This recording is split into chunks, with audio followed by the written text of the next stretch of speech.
Rádio Camélia está no ar 24 horas. Participem!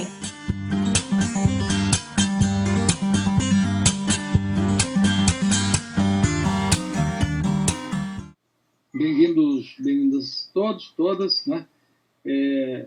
A nossa sessão hoje vai ser um pouco diferente, é uma sessão, na verdade, de abertura do seminário, né, que vai transcorrer durante esse período, às sextas-feiras, até o comecinho de dezembro, né? Então, o programa já está praticamente pronto, né?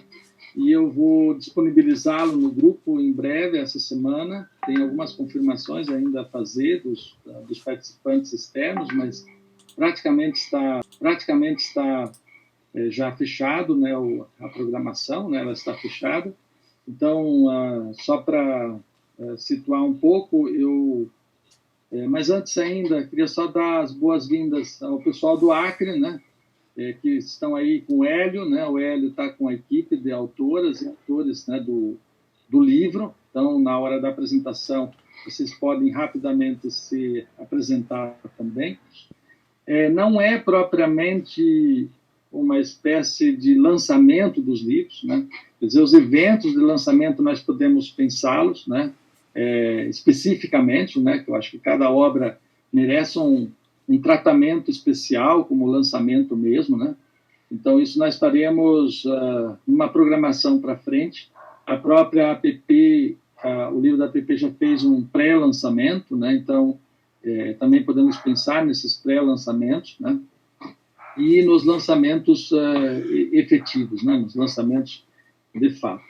Então, só para dizer, em relação ao seminário, que é uma parte inicial que nós ficamos de comentar, a programação está bem aí encaminhada, né? O Seminário de Educação Filosófica está com esse título, né? Seminário de Educação Filosófica, Cinema como Formação Política e Educação Estética.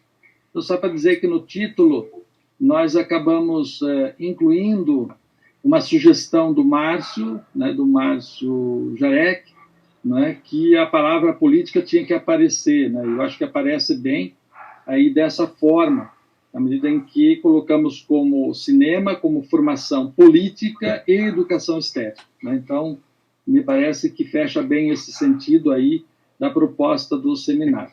Então, eu não vou reapresentá-lo, porque, em boa medida, os que vão participar do seminário já tiveram oportunidade, na sessão anterior, de acompanhar um pouco a apresentação mais geral de quais filmes nós passaremos e também quais textos, enfim. E também a participação, né, participação de pessoas externas ao nosso aí grupo, né? Então, a programação, eu acho que está bem encaminhada. Tem detalhes técnicos. O Alessandro não está aqui, mas o Douglas está. Douglas, você sabe como é que ficou? Você poderia falar, se você tem essa informação? Os filmes vão ficar disponibilizados exatamente aonde, como? Você tem ideia? O que ficou combinado? Só para ter essa informação, porque na sexta que vem nós já vamos ter nós teremos a sexta para assistir o filme. Evidentemente não vai ser passado aqui, quer dizer, quem quiser assistir na sexta poderá assisti-lo, ou outro dia que queira e que possa, né? Então, todos bem-vindos. Vamos à segunda parte. Então, quanto ao seminário, ok, ele vale 2 créditos, evidentemente para quem está no mestrado e doutorado. Ele vale também para quem queira depois certificado de 30 horas, né? E o pessoal que fez o primeiro e está fazendo o segundo, depois a gente fecha, final do ano, um certificado de 60 horas, né? Quem só fez o primeiro receberá as 30 e quem fez só o segundo receberá as 30. Estou me referindo àqueles que não têm, vamos dizer assim, a certificação via PPGE, né? Para aqueles externos, na verdade, tá bom? E que participam, evidentemente, do NESEP já há um bom tempo. Beleza, então, sem muitas aí delongas, nós vamos já iniciar, né, a nossa pauta aqui da reunião, da apresentação dos livros. Queria apenas dizer assim que a ideia é que a gente possa, de vez em quando, fazer essa apresentação. Hoje ela está um pouco exprimida, o tempo está um pouco exprimido, quer dizer, há pouco tempo, por conta do volume. Nós temos aqui 5 obras que serão apresentadas, né? Mas, evidentemente, que nós podemos, para frente, manter essa sistemática, uma vez por ano ou 2, de apresentar as obras que autores, né, ligados ao núcleo, né, tenham produzido, né, ou coletivamente, ou individualmente, enfim. Né?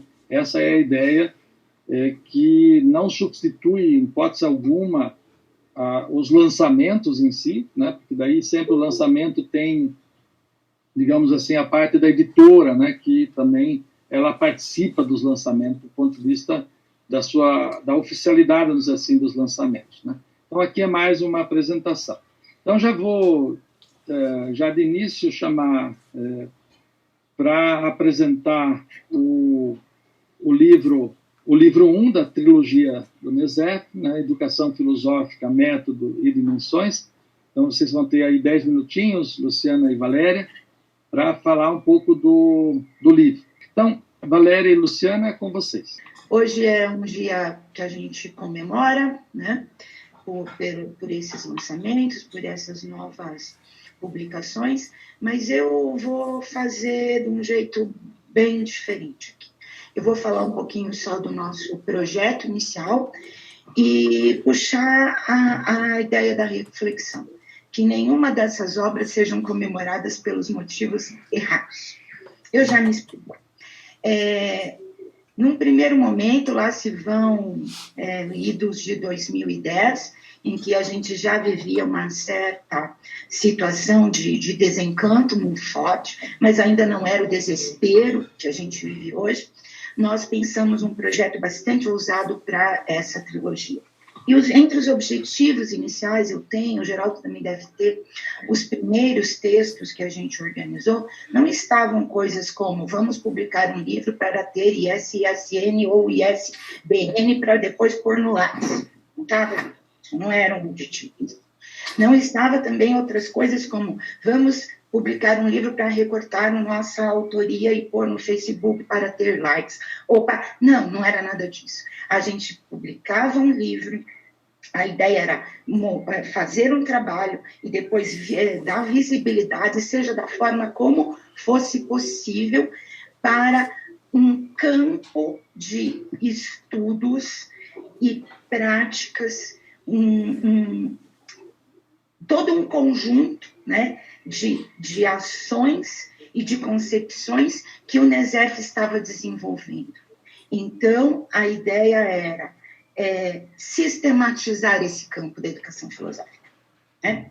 E aí sim, fazer uma sistematização que tivesse a dimensão uma dimensão positiva, entendendo essa dimensão positiva como os marxianos a entendem, não como instrumentalizar ninguém, mas como lançar temas, debates e discussões.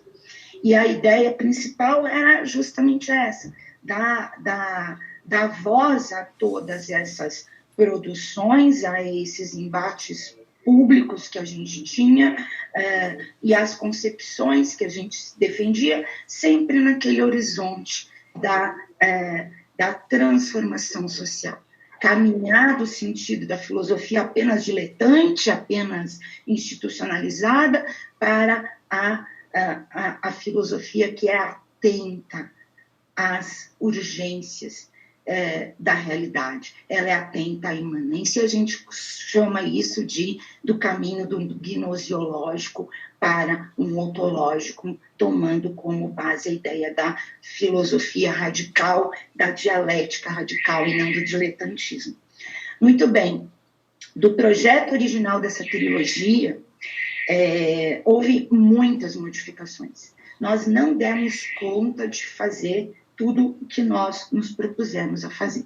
Nós fizemos o que foi historicamente possível nesse primeiro volume. A ideia era o primeiro volume, que era a concepção, um volume pesado do ponto de vista teórico, prático, metodológico, para que a gente expusesse todas as nossas concepções, mas fazendo sempre análise contextualizada, fazendo sempre os links com a realidade, mas que tivesse aí, né, a exposição do método e dos conceitos. E, num segundo momento, todas as ações e os projetos, aí entre as partes mais no âmbito da cultura ou mais no âmbito institucional, da escola, da universidade, dos nossos colegas. Entrariam as produções, como, por exemplo, a filosofia e os textos clássicos, a filosofia latino-americana, a filosofia estética, etc. E num terceiro volume, que a gente ainda pode recuperar esses sonhos, essas utopias lá, antes de 2010, nesse terceiro volume, que é fazer todo um recorrido histórico documental. Então, ele seria mais uma sistematização de cartas, manifestos, relatórios de reuniões, enfim, toda historicamente conceituando a partir do que a gente tem lá do Prolicem, né, de 2001, é isso, Geraldo? 2001, e indo até o ponto em que a publicação se desse, a publicação desse terceiro volume se desse. Ainda podemos fazer esse terceiro volume como sonhamos, né? Mas o fato é que fizemos, né, o que foi possível, e somos todos que estão aqui nessa sala, né? Eu quero chamar a atenção, nós publicamos livros num universo, né, em que poucos leem. Dentre esses poucos que leem, menos ainda pessoas conseguem ser entendedores daquilo que leem. Entre aqueles que entendem o que leem e que nós escrevemos, menos ainda tem um posicionamento político frente a isso. Dos que têm posicionamento político, aí é um universo ainda muito menor de pessoas que são coerentes, ou seja, trazem o compromisso ético-político, que é a tônica do livro 1, é a tônica do primeiro artigo, é a tônica do artigo da Luciana, é a tônica do artigo das meninas da filosofia, educação filosófica e educação. Tem o compromisso ético-político com aquilo que entendem e consideram o bom, o justo. Tá? Então, enfim, é nesse horizonte que a gente trabalha, né?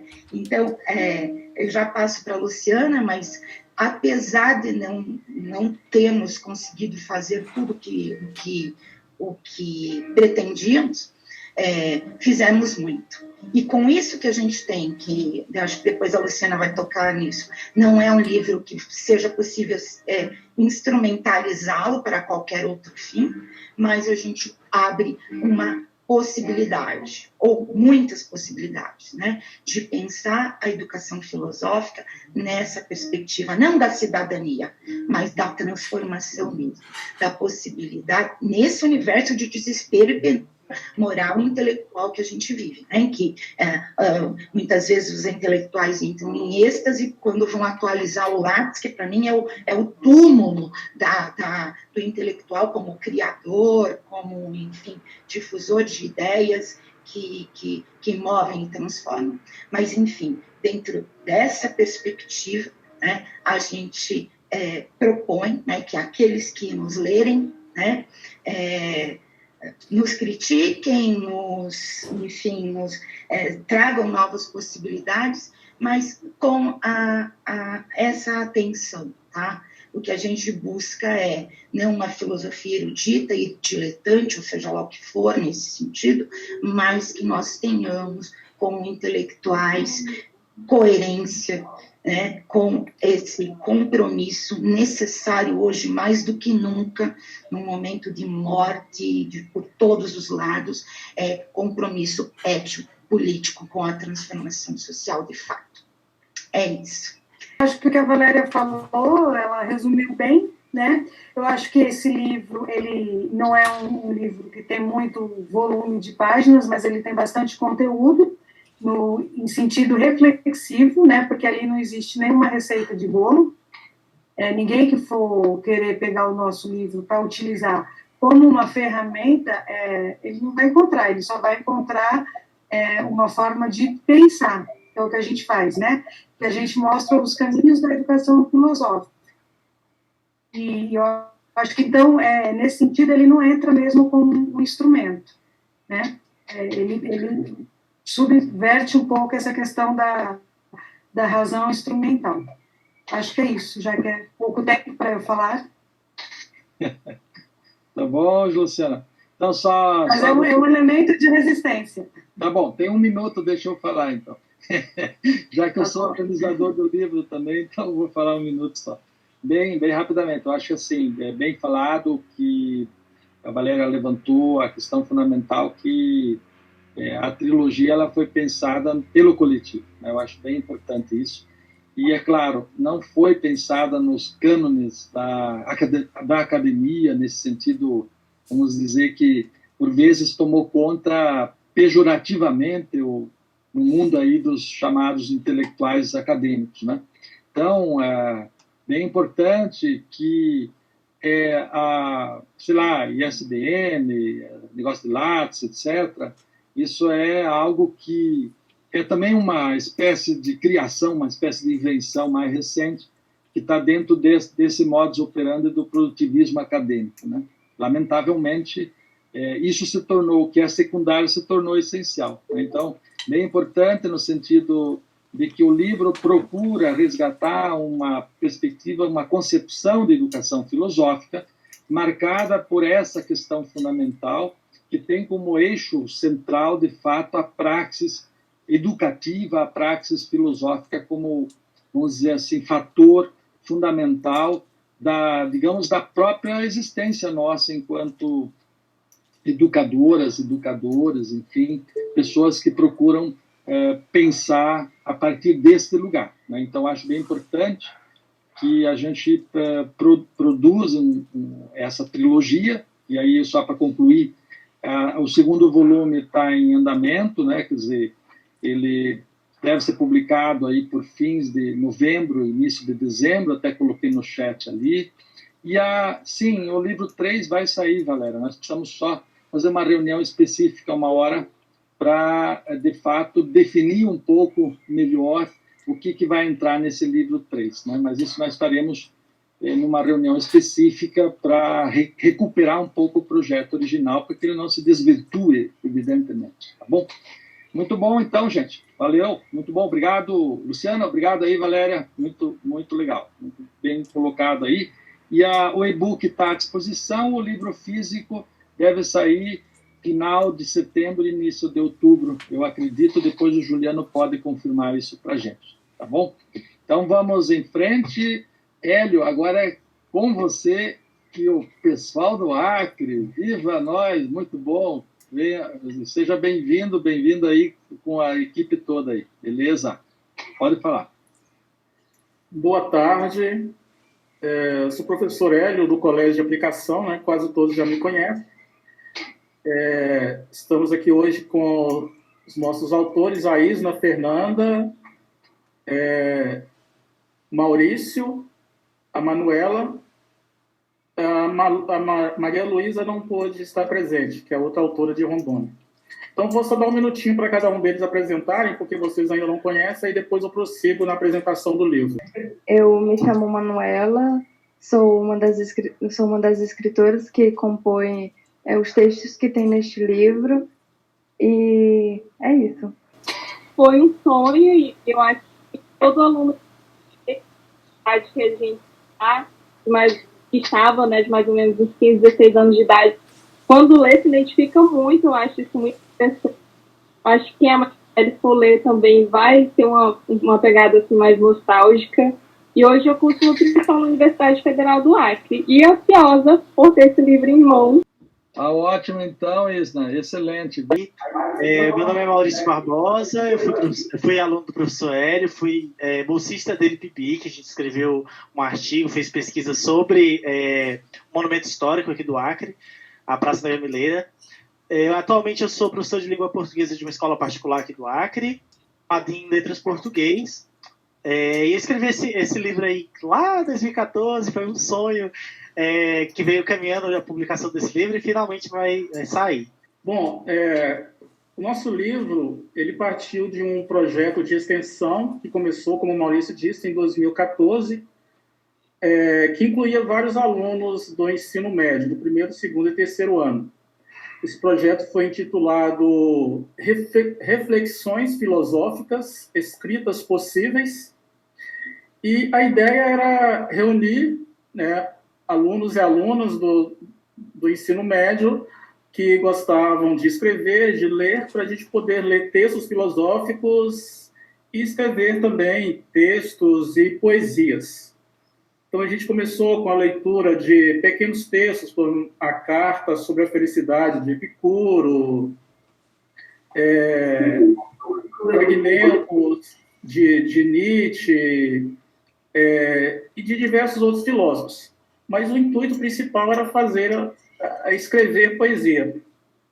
E em 2014 a gente enfrentou uma greve e acabou que muitos saíram da escola, por muitas demandas de estudos também, que acabou que muitos alunos desistiram. E em 2015, eu, a Isna e o Maurício e a Manuela, nós acreditamos no sonho, que era a gente já tinha todo aquele material e publicar o livro. Então, a partir de 2015, nós fizemos uma série de reuniões, de encontros, na tentativa de organizar os textos e que pudesse vir ser publicado. Na época, eu convidei alguns alunos do PIBIT, Filosofia, para participar do projeto, e tanto que a arte do livro foi feita por um desses alunos, que foi o Lohan, só que ele não quis participar diretamente do livro, mas ele fez a arte, cobrou pela arte. A gente assinou um contrato e pagou pela arte que ele fez. E outro rapaz que ia diagramar o livro, fazer parte, na verdade, ele teve a casa dele 2 vezes assaltada e perdeu todo o material que estava organizado. Então, a gente foi tentando, de várias maneiras, publicar um livro. Só que o contato com alguma editora, com pessoas que pudessem nos auxiliar, estava muito restrito. Entrei em contato com várias editoras e veio algum orçamento, mas muito caro. Mas, enfim, a gente assumiu esse compromisso, né, de que esse livro tornasse uma realidade. Por quê? Esse livro foi feito diretamente por alunos do ensino médio. Na época, todos eles estavam nós autores, né, a Isna, o Maurício e a Manuela, estávamos no 2º ano do ensino médio e concluíram o 3º. Hoje estão todos, quase o Maurício formado, né, e tanto a Isna quanto a Manuela já estavam quase terminando o curso superior. E a transformação do livro, em realidade, veio a partir do ano passado, quando eu fui a Curitiba, né, e conversando com o professor Geraldo, que, digamos assim, abraçou a ideia da publicação do livro, e a gente fez todos os processos, e que o livro está agora realmente, né, quase pronto, ainda falta pouco, né? E aí veio uma série de transtornos também nesse período que acabou atrasando a publicação do livro, né? O contato com a editora anterior, que teve que ser cancelado, veio a pandemia, o atraso com a gráfica, mas, enfim, o nosso livro está saindo. É um livro que... Qual que era o objetivo desse livro? Todo o financiamento, desde a obra de arte, as revisões, tudo foram bancadas por mim, pessoalmente. Não teve nenhum financiamento. Como projeto de extensão, no início, poderia ter, mas a gente entrou com um processo de fluxo contínuo, então não teve financiamento da obra. E o objetivo desse livro a gente está imprimindo 300 cópias, né, 300 exemplares, para ser distribuído nas escolas públicas do Acre, né, de ensino médio, e também deixar algumas cópias com os professores, né, que fazem parte do NESEF, que atuam em escolas também de ensino médio, para que ele possa ser um incentivo para que alunos do ensino médio escrevam, sejam textos filosóficos, poesias, e possam divulgar essas poesias para demais alunos.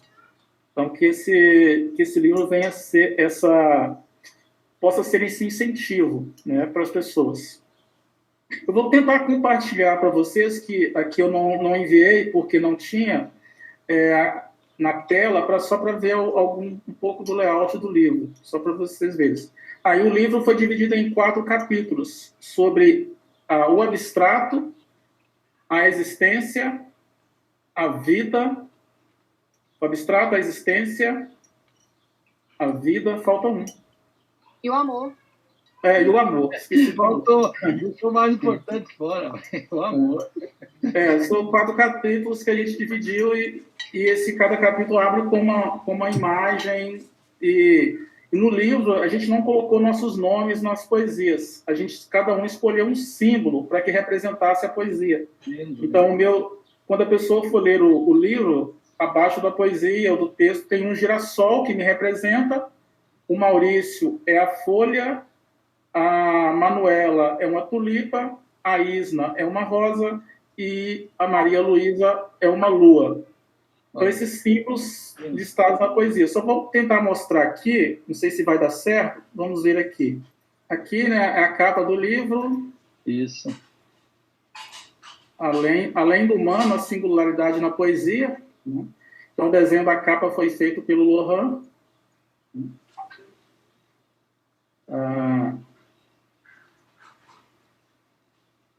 Aqui, deixa eu apresentar a dedicatória, né, a Isna, o girassol, a lua,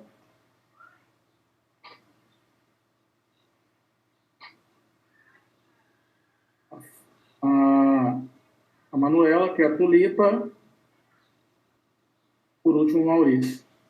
O prefácio foi escrito por professor lá de Santa Catarina, um amigo meu, Lauro Roberto Lostada, que é doutor em educação na UFSC. Escreveu o prefácio. Tem um prólogo que foi escrito também por uma outra aluna, também da época do ensino médio, a Nicole Carla. E aqui, só para mostrar a primeira figura do abstrato, né? Então, aqui é a abertura do capítulo.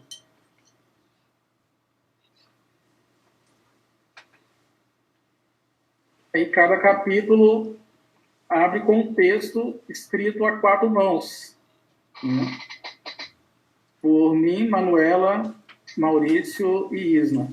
Parabéns para vocês, um projeto maravilhoso, né, coordenado por Hélio, mas com certeza Hélio não teria conseguido se não fosse vocês, né?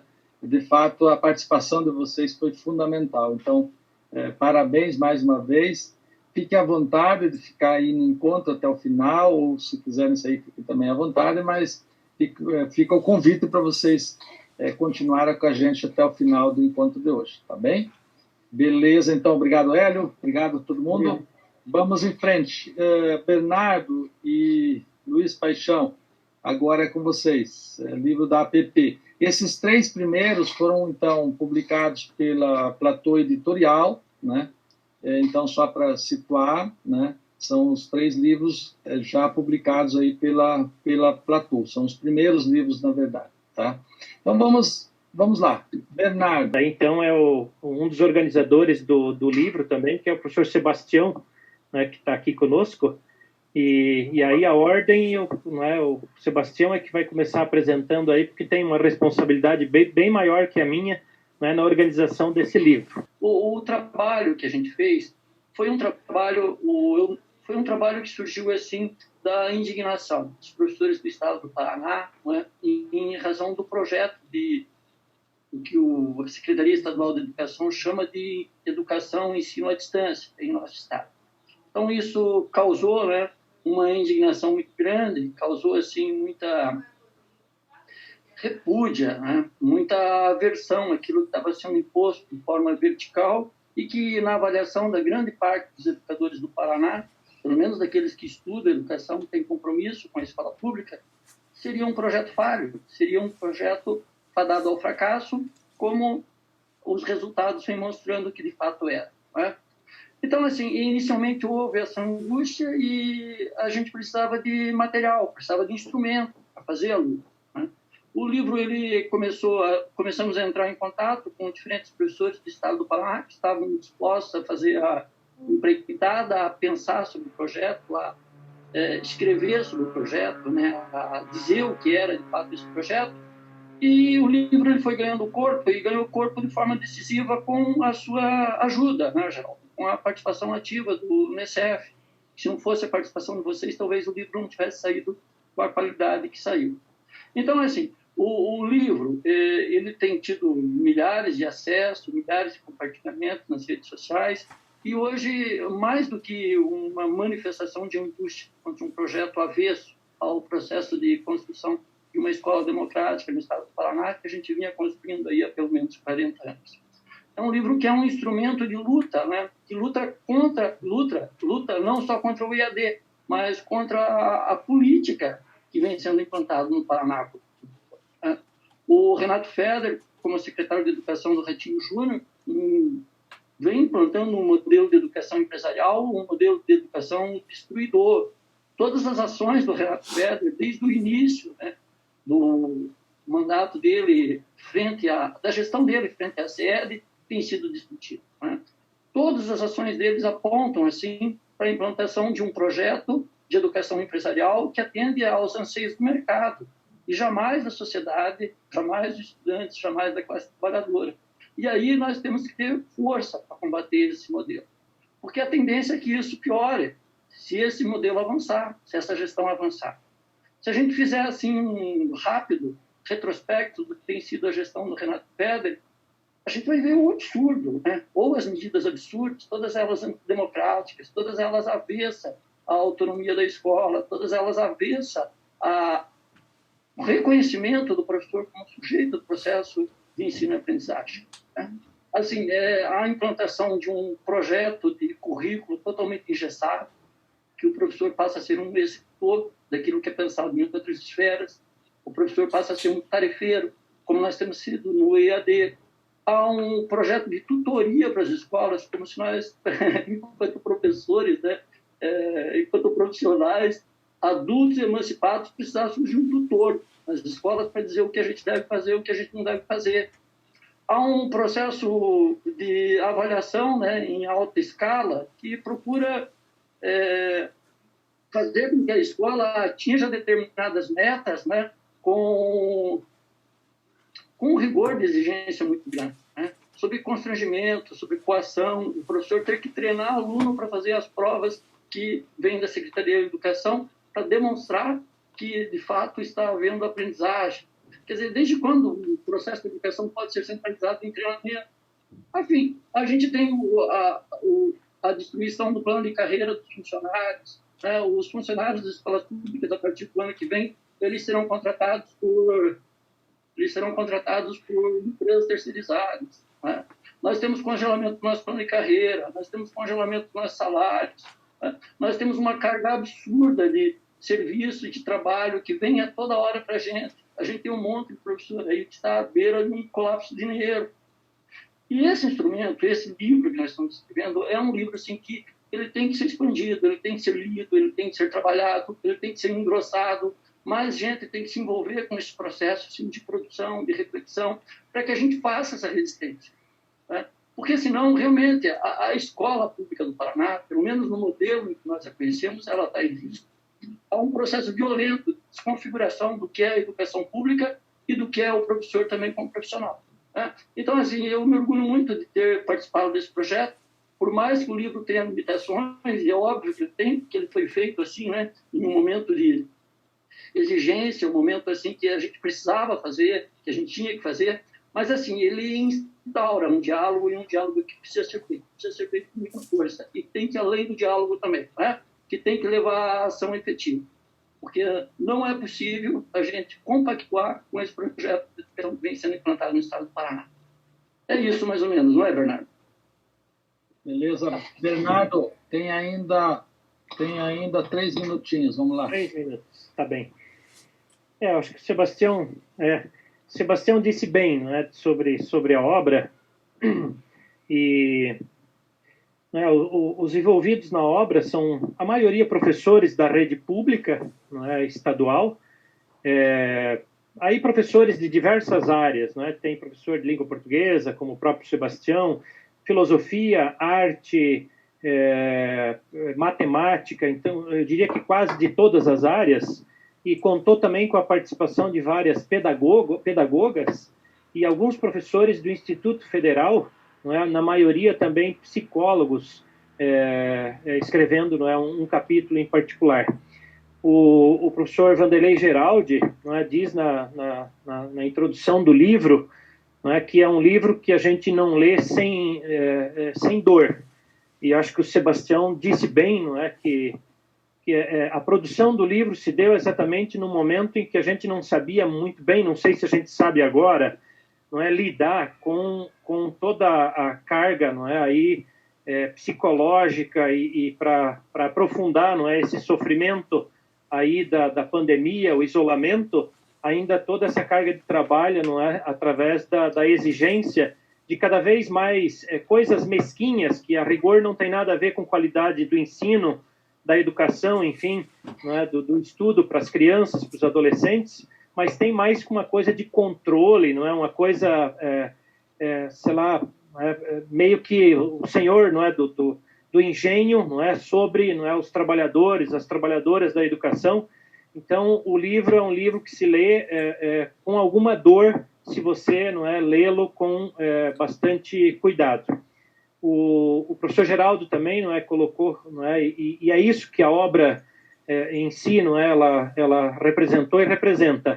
É uma obra de resistência, não é, desse coletivo, mas aí quando não é do coletivo do APP Independente, que eu já comentei aqui, é verdade que sempre a gente tem gente nova aqui, não é, no grupo, e que bom, não é, no NESEF, mas a obra foi inicialmente, não é, pensada e gestada por esse coletivo, não é, da APP Independente, que são professores que fazem aí uma contraposição, não é, à direção estadual da APP, mas caminha junto com os professores nas mesmas lutas, não é, e no mesmo caminho de tentar melhorar. E nós também sempre insistimos, não é, o professor Pedro Eloy, o professor Romeu Miranda, não é, o professor Sebastião, o professor Paixão, enfim, o professor Geraldo agora mais diretamente, não é, com aí parcerias, não é, na formação, não é, do professorado, especialmente do núcleo aqui sindical, não é, do Curitiba Norte, que é a região onde nós atuamos aqui no sindicato, tem contribuído e especialmente pela formação que está ausente, não é, tanto pela secretaria, especialmente pela Secretaria de Estado, que a gente não tem mais formação. O que nós recebemos é apenas encomenda, não é, como eu disse aí, de coisas muito pequenas e mesquinhas que pouco tem a ver com a educação. A obra, estou terminando, professor, a obra inicialmente foi gestada como um e-book e em seguida, não é, aí os autores, não é, os organizadores, professor Geraldo mesmo, não é, e que já agradecemos aí tantas vezes, agradecemos novamente, não é, imaginamos que ela pudesse também ter uma apresentação física. Então, aí em breve nós teremos também a obra, não é, impressa para distribuição, não é, não objetivamos nenhum aí lucro com a obra, mas é para poder disponibilizar, não é, pela própria editora, não é, a Platô, e também outros espaços aí que a gente tem acesso aí através dos núcleos sindicais, não é, no Paraná inteiro, para que venham a conhecer esse trabalho, não é, que representa em grande parte também o sentimento de muitos profissionais, não só os professores, mas também, não é, os agentes 1 e 2, as pessoas que trabalham nas escolas, que sentem e sofrem esse momento, não é, que nós passamos aí da pandemia. Então, agradecer também aqui a todos os colegas, não é, do NESEF, especialmente ao professor Geraldo, e a todos que participaram da obra, e parabéns aos colegas aí também que estão aí lançando as suas obras e apresentando hoje aí para nós. Obrigado, professor Sebastião, obrigado, professor Geraldo, pela oportunidade. Eu acabei mandando, recentemente, inclusive com a capinha nova, o livro aí para o grupo do NESEF. Então, se puderem nos ajudar na distribuição do livro, nós agradecemos e faremos o mesmo com o de vocês aí chegando aqui para nós, né? Obrigado, professor Geraldo. Ótimo, Bernardo. Só para dizer que tanto o livro da APP Independente quanto o livro 1 da trilogia do NESEF já estão no site do NESEF também, né? O Hélio vai enviar para a gente uma pequena apresentação e colocaremos lá também para a divulgação, né, do pessoal que entra no site, né? Perfeito, acho que essa obra ela tem sido, eu mandei inclusive para o Frigoto, Gaudêncio Frigoto, disse que está distribuindo a obra com seus contatos lá no Rio de Janeiro. Também o Caio Antunes, da Federal de Goiás, da mesma forma, eles têm elogiado muito, que é um livro que ele é uma espécie de diagnóstico de tempo, né? Embora localizado no Paraná, enfim, mas o que temos de dados em relação à questão da educação à distância no Paraná, evidentemente, está no Brasil inteiro. Então, o que o professor sente aqui, o que os estudantes sofrem aqui, os professores sofrem, é uma realidade que está posta universalmente, né? Hoje no Brasil inteiro, né? E, claro, aqui nós temos um diferencial, porque nós temos um secretário que mente publicamente, né? Isso que é o mais triste. Aliás, mentiu hoje de manhã, outra vez, na RPC. Vi essa reportagem, fiquei muito indignado, dizendo que mais de 90% dos estudantes estão sendo atendidos. Isso é mentira, isso não podemos aceitar, e a gente tem que denunciar. Então, não é possível, porque a prova está aqui. Qualquer professor aqui do grupo, inclusive, tem a prova empírica que não tem mais de 30%, 40% dos estudantes. Pô. Como é que o sujeito vai descaradamente e a Globo engole, como sempre, né? Enfim, faz esse jogo que nós conhecemos bastante bem. Então, só para dizer que o livro é uma denúncia e tem que ser assim entendido, tem que ser espalhado e lido por todo mundo, porque ele mostra, de fato, pelas narrativas dos professores, dos estudantes, e, inclusive, Bernardo, assim, só para acrescentar, tem também um artigo do pessoal da saúde, né? O pessoal da saúde também participa aí, mostrando o pessoal da psicologia, enfim, ligado ao campo da saúde mental, inclusive. Tá?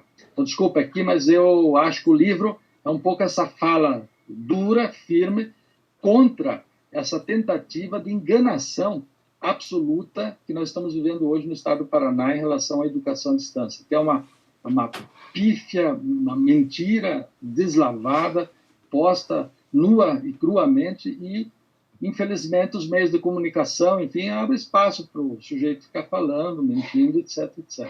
Ok, aqui foi um pouco o desabafo também da minha parte. É que eu fiz a apresentação do livro e eu fiz mais ou menos assim, do jeito que eu falei agora. Só para dizer que lá também eu falo com uma certa indignação, uma certa raiva, porque o modelo nos provoca a uma reação terrível, né? E ela tem que ser manifestada de uma forma ou de outra, né? Então, é por aí. Beleza, feita essa fala, reforçando aí a perspectiva desse livro, queria passar, então, agora para o Juliano, que é da Platô, para apresentar a equipe, como os 3 primeiros livros são da Platô. Então, para o Juliano apresentar aí um pouco a proposta da editora, que é uma editora que tem um espírito diferente, uma proposta um pouco diferente. Então, Juliano, é contigo. 5 minutinhos, depois vou passar 5 minutos para a Gisele, porque ela tem 2 propostas aí para colocar aqui também para a gente, tá bom? Manda ver, Juliano. Então, a Platô Editorial foi um projeto que nós desenhamos já faz alguns meses, e pouco a pouco, com reuniões também virtuais, fomos colocando aquilo que nós acreditamos, né? Questão de educação, questão de uma expressividade de classes, de que você não tem que dar voz para as pessoas, você tem que, na verdade, ouvir, porque todo mundo tem voz. Foi uma das ideias que lá nas primeiras reuniões nós tivemos. E a equipe, falando um pouco de mim, meu nome é Juliano Ferraz, eu sou produtor editorial da Platô, e junto comigo trabalha também a professora Patrícia e a professora Marli, que são as editoras. E estamos junto com o professor Geraldo, sempre nos dando bastante apoio, bastante incentivo, e agora conhecendo pela primeira vez o grupo de vocês, que já tem muita admiração e respeito. Mas sobre a editora, o que eu vou dizer da minha parte é que nós buscamos muita qualidade gráfica, com respeito sempre aos materiais dos autores. Aquilo que eu vejo que muitas editoras do nosso comércio, elas vêm de maneira muito mercadológica, trazendo um tratamento muito breve, muito sucinto no livro, como se fosse uma esteira de produção. E isso é algo que, onde eu já trabalhei e onde eu eventualmente poderia estar trabalhando, eu não teria esse contentamento, vendo que é algo que eu não apoio.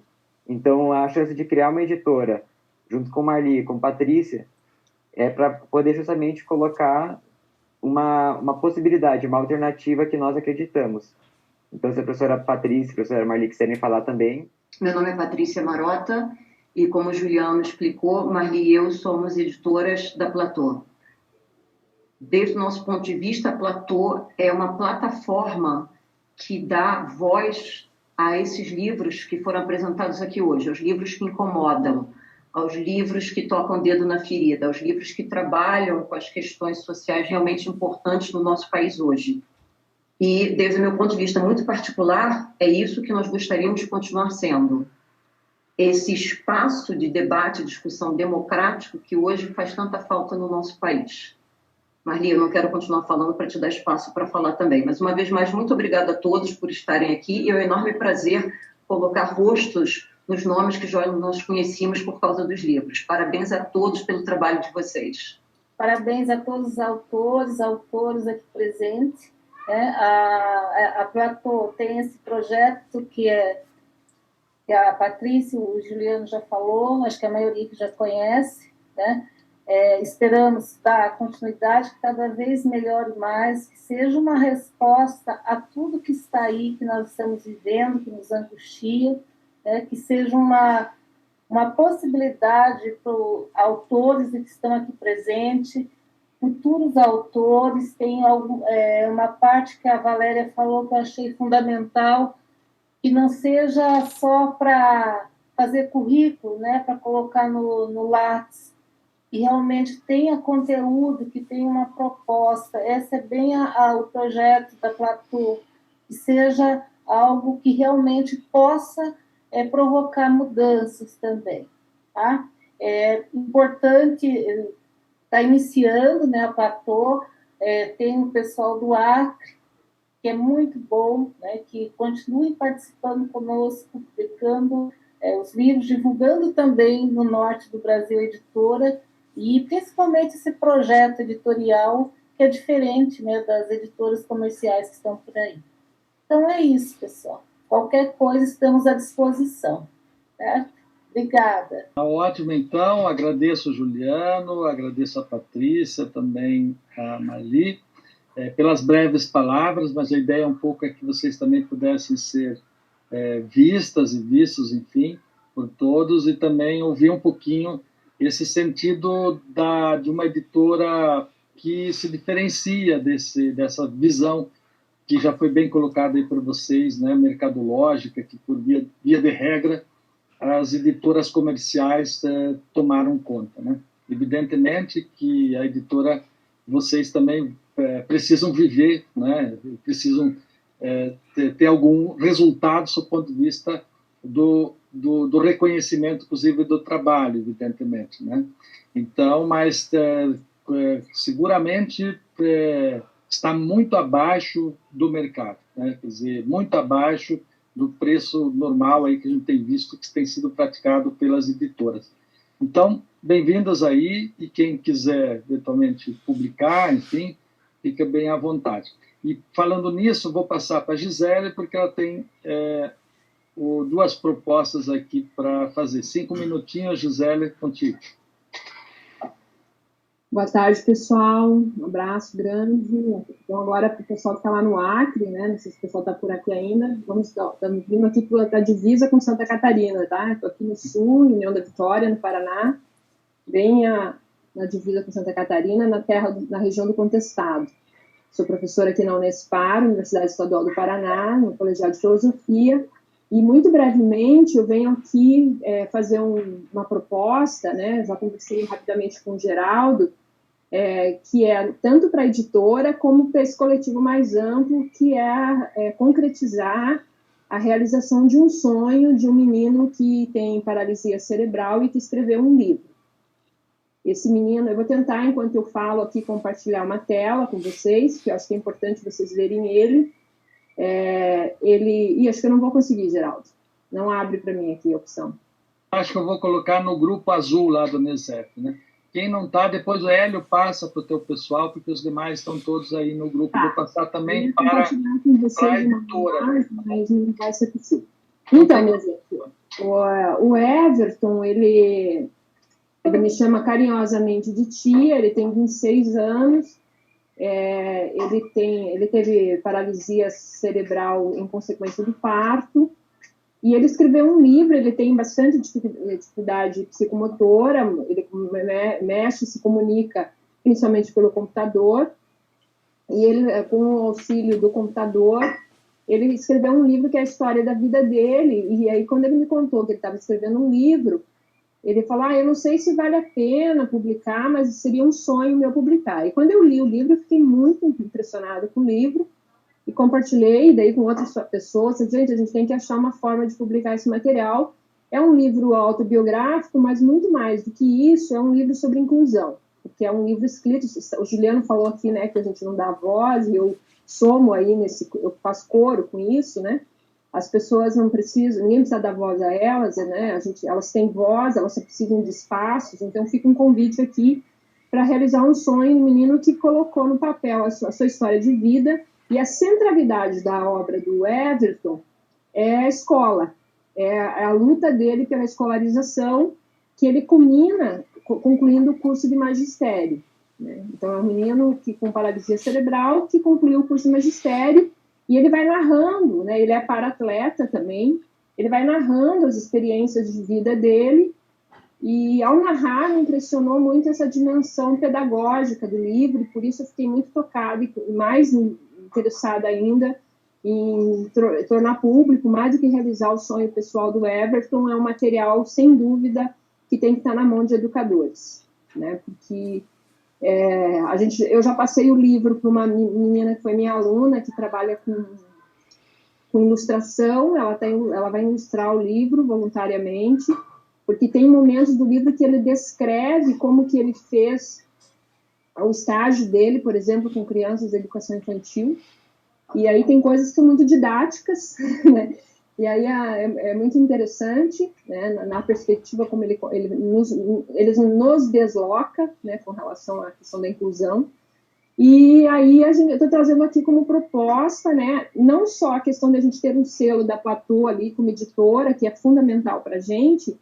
O livro já passou por uma revisão de língua portuguesa, uma amiga nossa fez voluntariamente esse trabalho, falta só para a gente fazer a apresentação, prefácio, essas coisas.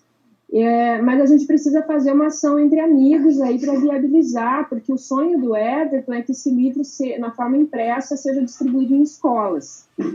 Então, é um convite também para vocês somarem aí, para que a gente possa custear essa publicação, não só na forma de e-book, mas também impressa, para que ele possa também realizar esse sonho de tornar esse material físico presente em escolas. Então, esse é a primeira proposta, né, depois a gente compartilha uma foto dele, para vocês conhecerem um pouquinho dele. Outra coisa, o Everton tem uma página no Facebook que se chama Rede Inclusão.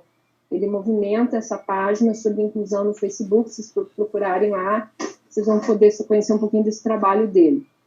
E o outro convite, nesse rapidinho, Geraldo, aqui para não tomar tempo, é uma outra construção que eu tenho aqui há algum tempo, desde 2017 eu coordeno aqui um coletivo que é um círculo de cultura chamado Leia Mulheres.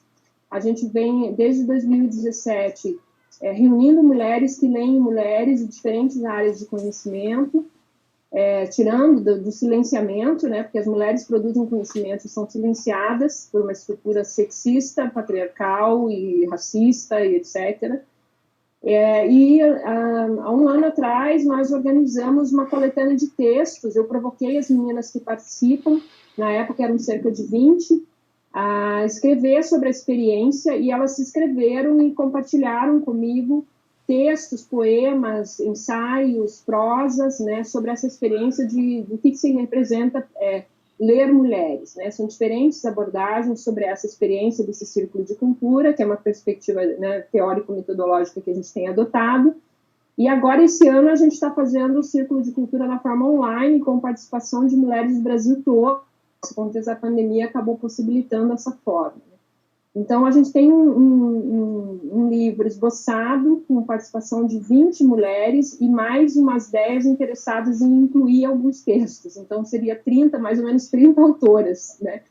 E o nosso desafio isso tem muito a ver também com o meu projeto de pós-doutorado, que o Geraldo está supervisionando, que eu estou em fase de conclusão, mas é a radicalização de uma outra perspectiva da produção intelectual, né? De que nós não nos colocamos como autoras individuais, mas a produção intelectual de intelectuais realmente coletivas e mulheres, nesse caso.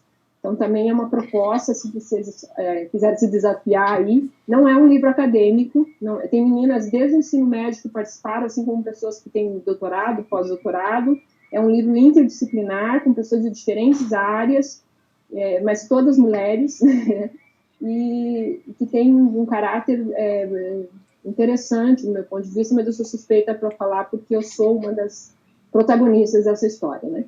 Então, essas são as duas propostas nesse momento. E eu queria concluir dizendo uma coisa muito bonita, parabenizando esse trabalho lindo, né, desse coletivo aí do NESEF, da Platô, né, e essa experiência do Acre aí materializada, o pessoal da PP Independente. Ouvindo vocês, eu lembrei de uma coisa que eu li recentemente do Mia Couto. Ele dizia assim, que a gente escreve livros para não ficar prisioneiro do tempo de Cronos.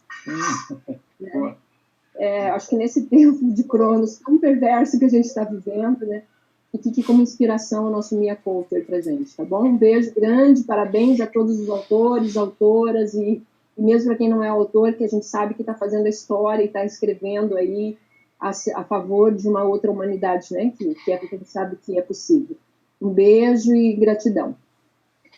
Ótimo, obrigado, Gisele. Com certeza, como havia falado, tem o meu apoio em especial, em particular, o livro do Everton, e nós faremos oportunamente, talvez num próximo encontro, podemos ver uma forma de ver contribuições que seja, sei lá, de 10 a R$200, coisa assim, quem pode contribuir, porque um livro como esse vai custar em torno, não posso aqui chutar, mas depois o Juliano pode dizer melhor, e que se ele for preto e branco é um valor, se ele for colorido é outro, mas de fato nós podemos encarar, porque é um livro de militância, e dado a autoria, a pessoa especial que é o Everton, né? Enfim, ele tem um site, tem um blog, tem tudo, né? E então, com certeza. E o outro projeto, imagino que Juliano, Patrícia e Marli, que escutaram aqui, depois eu posso passar, aliás, a Gisele, a Patrícia já tem o contato também, então já não está tão difícil, né? Você já se conhece aí também. Então, Juliano, fica aí, Marli também, e Patrícia, a provocação dessas duas obras que tem a cara da editora, posso garantir isso, né? Aliás, vocês mesmos já mostraram isso aqui, né? Então, beleza, fica aí o convite. Desculpa, eu inverti, eu queria ter posto a Gisele para falar antes, depois a editora, porque eles já poderiam falar e eu acabei me atropelando aqui na ordem das coisas. Mas aí fica o contato, vou passar o contato de Gisele também para o Juliano, e para vocês começarem a conversar. E quanto ao Everton, já assumimos o compromisso, né? Então, eu e Gisele faremos uma vaquinha aí, quem puder ajudar, já fica o convite, né? Com o que puder ajudar, de 10 a 200 pila, tá valendo, tá bom? Beleza, obrigado. Uhum. Eu só quero me desculpar que eu não vou poder ficar com vocês, né, até o final. Eu tenho outro compromisso, dinâmica de trabalho aqui com intensa, tá bom? Uhum. E gratidão aí pela possibilidade, saudades, né, de estar com vocês presencialmente. E aí a gente segue aí no diálogo. Já vou comunicar o Everton, então ele vai chorar hoje de felicidade. Tá ótimo, obrigado, José. Fica à vontade, tá bem? Ótimo.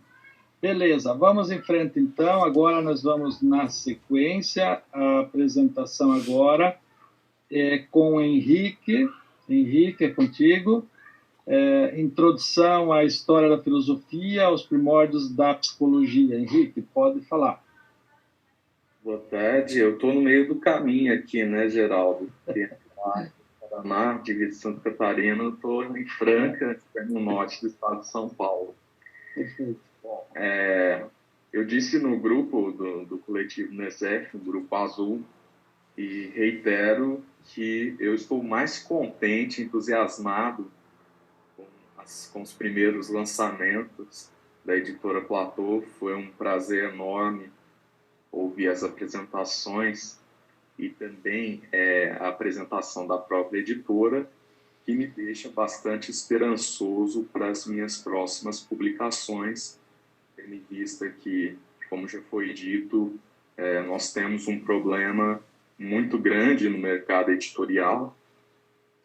O livro ele tem que ser na minha percepção, ele deve ser um instrumento cultural e educacional, de promoção de cultura e de uma promoção inclusiva de cultura.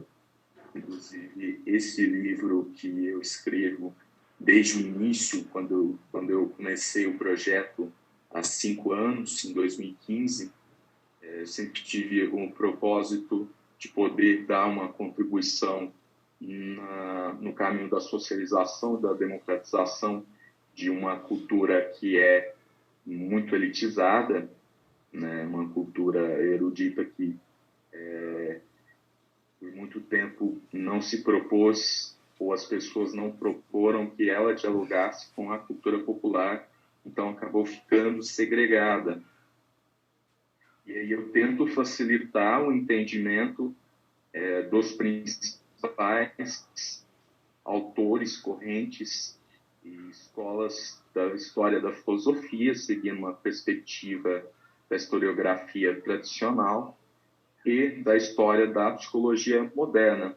Então, o livro ele tem 7 capítulos, seguindo esse eixo de desenvolvimento histórico, e 6 capítulos da história da filosofia, no último capítulo, a história da psicologia moderna, não sendo injusto com a psicologia moderna, porque a filosofia, eu começo pelos valores ideais de formação do povo helênico, retratados nas obras poéticas de Hesíodo e Homero, e da influência da mitologia na educação do povo grego, que então dataria aí 2.800 anos, né, de história.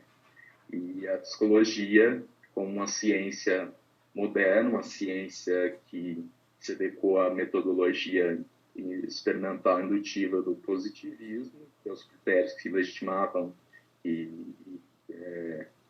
sancionavam, né, uma área do saber como uma ciência independente, ela surge em 1879, então ela tem aí 141 anos, é muito novinha. Então, na psicologia, eu tentei retratar a pré-história da psicologia, com as influências mais fortes da medicina, principalmente na área da fisiologia experimental, da psicofísica, traçando sempre os paralelos com a forma como o pensamento psicológico, as matrizes do pensamento psicológico moderno foram crescendo dentro de determinadas filosofias. E aí, quando eu adentro mesmo, a partir do século XX, nas principais teorias psicológicas, eu faço da mesma maneira como eu fiz com a história da filosofia. Eu tenho brincado que o livro é um guia do estudante, né, do estudante de filosofia, também do guia do estudante de psicologia, tanto aqueles que possuem um compromisso formal, né, seja por pesquisa, seja por ocupação, seja pelo ensino, quanto aqueles que não possuem esse compromisso formal, né, que estudam informalmente, que podem sim se beneficiar. O livro não tem uma linguagem de difícil acesso, se pretende ser muito instrutivo, se pretende ter uma didática mais acessível, podem se beneficiar também com essa leitura.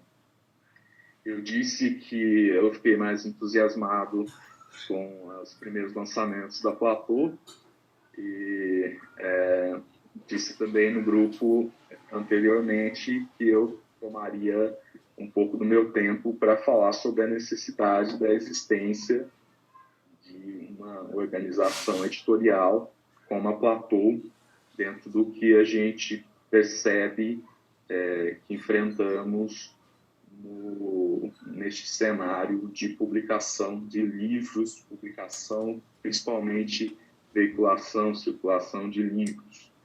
Como escritor iniciante, uma carreira ainda bastante incipiente, né? Eu tenho 23 anos, Eu já tive as primeiras decepções. Inclusive, vou mostrar a capa do livro aqui e vou esconder a editora, mas depois vocês irão saber qual editora que foi. Procurando não, pode mostrar a editora aí, que é a CRV, todo mundo já sabe. Eu vou dar uma dica que, se vocês colocarem o nome da editora no Google, a primeira proposta de pesquisa que aparece é o Reclame Aqui. Então não é segredo para ninguém. Mas, enfim, nós temos um problema, como bem disse Marx, no capitalismo que se transforma em mercadoria. Nós temos um problema de mercantilização do saber, e dentro desse paradigma de mercantilização do saber, os autores, aliás, o livro, ele se torna um produto com um certo engodo, porque os leitores, eles supõem um determinado saber que eles desejam consumir, né, dentro desses livros. Os autores ou ficam muito frustrados quando têm um nível de consciência mais ampliado, de compromisso social, responsabilidade social, civil também, ou eles ficam alienados por essa mercantilização do saber e acabam se tornando mesquinhos e entrando nessa onda de vender os livros como produtos para consumo de mercado. Eu já disse, eu reitero, os livros são instrumentos educacionais, né? São instrumentos de difusão cultural. E aí cria-se editoras que se oportunizam com isso, se transformam em enormes empresas. Eu vejo que tem ganhado muito mais por volume de publicação, porque os autores fazem um investimento alto, do que mesmo pela venda, né, do produto.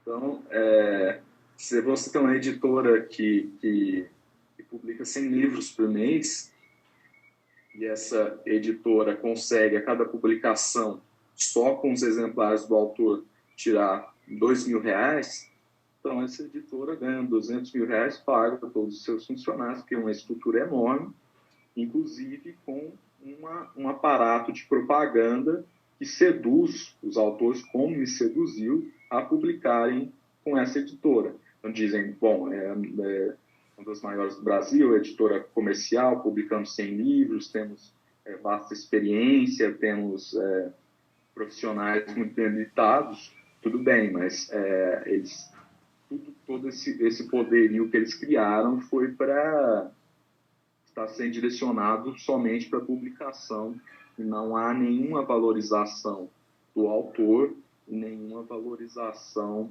e muito menos da obra. Então, eu e o Geraldo já conversamos há algum tempo da importância de que os autores eles tenham voz ativa e possam participar da editora, participar no sentido de se sentirem parte dela também, para que a gente retome esse propósito fundamental cultural na publicação dos livros. Então, vou mostrar aqui a capa do livro, não vou esconder a editora. Editora de Curitiba, viu? Apesar de eu ser paulista, editora de Curitiba. E, trabalho técnico é impecável, mas realmente, por tudo que tem sido dito aqui, né, nós precisamos, eu vou falar mais uma vez, há uma necessidade de nós termos, falo com muita alegria a Juliana, a Maria, a Patrícia, de ter essa plataforma. Nós todos que escrevemos com algum propósito maior do que ter benefícios financeiros egocentrados e egoístas. Então, é isso. O livro, como o professor Geraldo disse, chama Introdução à História da Filosofia e aos primórdios da psicologia moderna. Eu quero fazer com esse livro se pretende várias edições, né? Chegando no finalzinho da minha fala. Pelo menos o autor pretende lançar várias edições. vejamos como será. Mas o capítulo, só confirmar um número, é o capítulo 3, né? É um capítulo que aborda a filosofia medievalista, a filosofia na Idade Média, e como eu tive uma formação bastante tradicional dentro da história da filosofia, eu intitulei esse capítulo de filosofia medieval. Mas o termo medieval ele ganha um sentido pejorativo no vocabulário popular, mesmo no vocabulário dentro do universo acadêmico. Então, eu tenho contato com professores excelentes que são grandes amantes, estudiosos da filosofia medievalista. Então, na segunda edição, eu farei essa correção, que será filosofia medievalista, para vocês não se espantarem com essa primeira edição. Mas as outras edições servem para isso mesmo, né? Para a gente corrigir o que ficou para trás. Muito obrigado a todos aqui do coletivo, Geraldo, pessoal que organizou esse momento. Hoje uma tarde muito especial, podem ter certeza. Obrigado, Henrique. Só dizer o seguinte, o Henrique deixou 10 cópias, é isso, Henrique? Estão aqui comigo, né? A editora mandou aqui para casa, né? Já enviou para cá. Então, esses livros, depois do retorno aí das atividades presenciais, a gente daí discute como é que a gente vai fazer, né? Se vamos sortear, se vamos levar para as escolas, deixar na biblioteca, enfim, a gente depois discute a distribuição dos livros, mas um deles eu já queria pedir aí para o Henrique, para eu deixar aqui na biblioteca da Federal, tá bom? Então, um deles eu vou deixar ali na biblioteca da Federal, onde é bem importante, aliás, assim que saírem os livros físicos, todos, importante que nós deixemos sempre uma cópia na Federal. Não parece mais muito visitada a biblioteca da Universidade Federal, porque como na área de ciências humanas o grupo é grande de pobres, né, estudantes pobres, né, então fazem uso muito da biblioteca, né, na medida em que eles não têm condições de comprar livros por vezes, né, então é bem importante. Então, uma cópia eu vou deixar ali, tá? A outra ficaria para o NESEF e as demais a gente vê o destino, uma das reuniões presenciais lá no começo do retorno, aí penso eu, ano que vem, aí a gente vê como é que faz, tá bom? Perfeito. Só duas coisas no final. Não pensem que esses livros chegaram no NESEF e foi um lampejo de consciência da editora, não. Isso aí... Não, mas a gente sabe, na verdade, Henrique, você tem um pensamento muito ligado à nossa concepção também, o teu modo de ver o mundo, as pessoas e tudo mais, está muito ligado à nossa concepção. Então, sinta-se à vontade, bem-vindo, como sempre disse, ao coletivo, e pensamos, de fato, que nós, hoje, quer dizer, tem o Acre, tem São Paulo, né? Nós estamos construindo também uma rede para além aqui de Curitiba e Paraná, né? Então, o que é muito importante aí, tua participação, tá bom? Obrigado, então, Henrique, e vamos em frente. Só para finalizar, comprometo-me, com firma reconhecida, a sempre doar exemplares de todos os livros que eu lançar a Unicef e a Federal do Paraná. Bom, eu sou o Regis, sou professor aqui na cidade de Ponta Grossa, da rede estadual, e o livro que, no caso, eu publiquei é a partir da minha dissertação de mestrado, e na dissertação que eu defendi em 2014, a pesquisa foi sobre o ensino de filosofia na perspectiva da emancipação humana. E aí, assim, até tentando fazer um apanhado geral, né, nesse tempo que eu tenho aí, a ideia na época de fazer a pesquisa sobre o ensino de filosofia na perspectiva marxista, e porque justamente desde o tempo que eu assumi como professor de filosofia na rede estadual, eu ia observando que tinha um vácuo, né? Tinha um vazio ali de discussões específicas a partir da filosofia na perspectiva marxista. Isso foi me incomodando como professor, até porque, como estudante de filosofia e como quem trabalha nessa perspectiva teórica e prática, né, eu gostaria que essa discussão estivesse mais presente na escola e tal. E aí, quando eu consegui entrar no mestrado, eu propus um projeto de pesquisa nessa linha, a professora concordou e nós seguimos adiante. Então, o livro está organizado, uma parte dele relacionada com a minha dissertação do mestrado, onde eu faço toda aquela discussão que, naquele contexto, né, a gente tinha, mas da parte teórica que não ficou ultrapassada, digamos assim. Por quê? Porque uma parte da dissertação ficou ultrapassada. Eu me recordo bem que lá naquele contexto a gente discutia na dissertação, a partir de pesquisa que eu fiz com professores, né, eu fiz não pesquisa, questionário, a gente discutia lá em 2013, 14, como fortalecer o ensino de filosofia para a perspectiva da emancipação humana. E, de repente, 2015, 16, 17, aí veio a reforma de ensino médio aprovada e efetivada, etc., a discussão vai para outro caminho, né?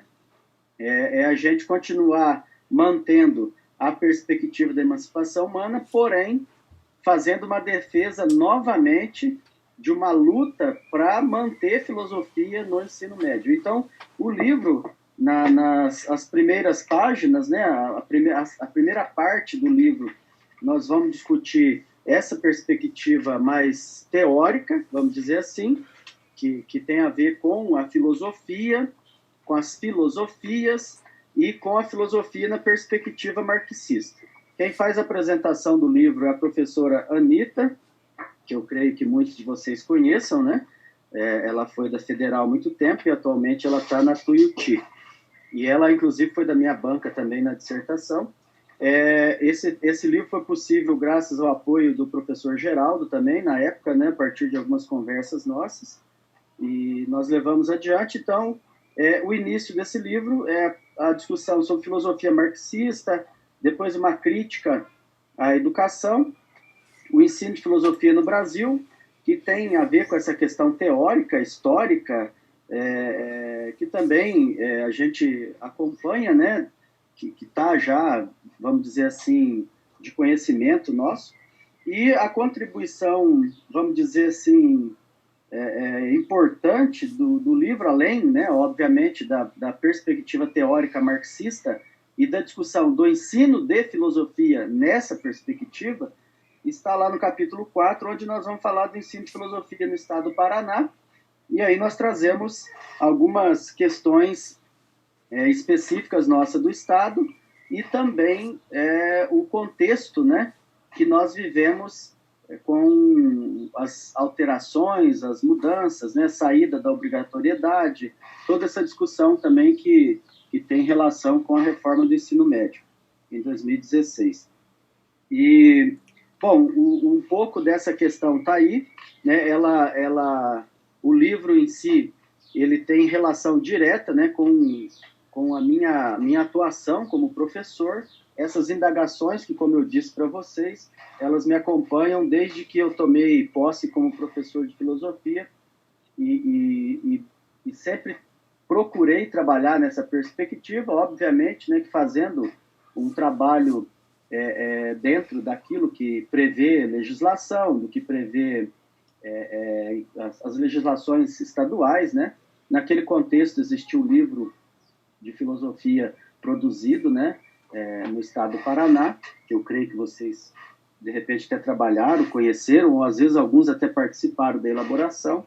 Então, o livro, vamos dizer assim, que ele tem relação com o que eu atuo como professor, né, como trabalhador da educação, e com a perspectiva teórica que eu estudo e também busco pautar as minhas práticas, né, como sujeito e também como professor, né, e sempre buscando trazer com a filosofia essa contribuição partindo até de concepções marxistas de que não basta que nós, que trabalhamos com a filosofia, ou que a filosofia em si interprete o mundo, né? Mas que ela busque as contribuições concretas, né, efetivas para transformá-lo.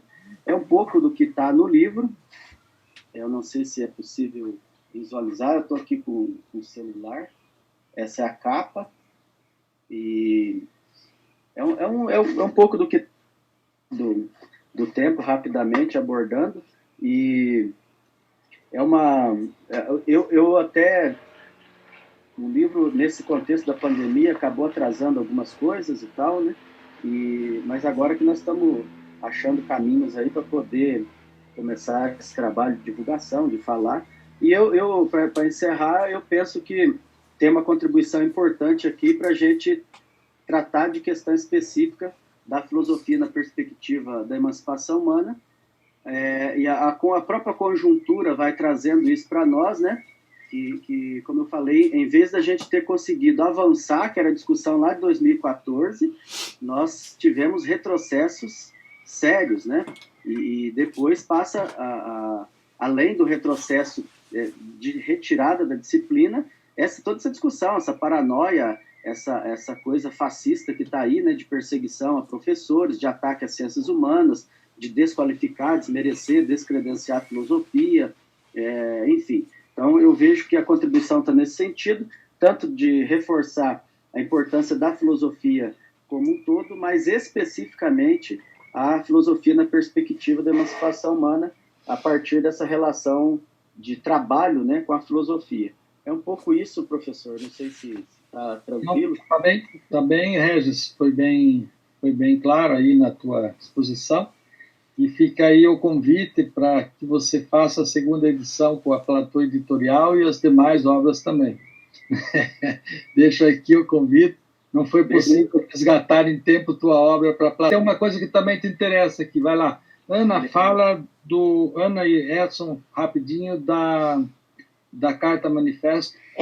Bom, então a gente está organizando uma Carta Manifesto por conta dessa perspectiva de educação à distância e da organização dessa educação à distância aqui no Paraná, mas, para além disso, com relação à própria falta de respeito pelo humano, né, pela vida humana.